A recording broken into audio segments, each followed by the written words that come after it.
It's time to let go. Often we hold on to things, pain of the past, memories, trauma. It's not easy to let go. But holding on to it not only affects your emotional well-being, but it manifests itself in your body.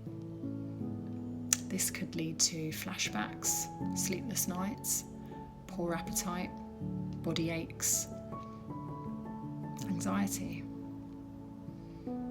It's time to let go. It's time to choose you, not your history, not your past, you.